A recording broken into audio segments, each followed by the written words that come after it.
I'm going to show you how to merge videos in QuickTime.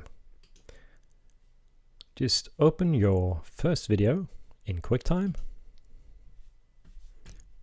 Okay, so now just drag your other clips on top of your first clip.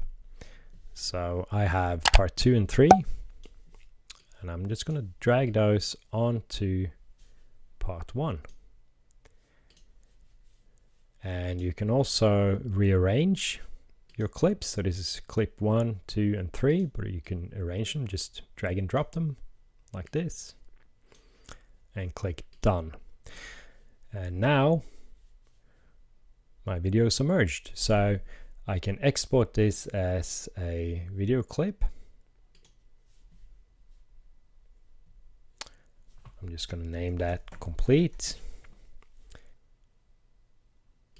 So you can choose between 2 formats. I'm just going to choose the MP4 format, has greater compatibility, and save that. Okay, we're all done. This is my new clip. It's that easy.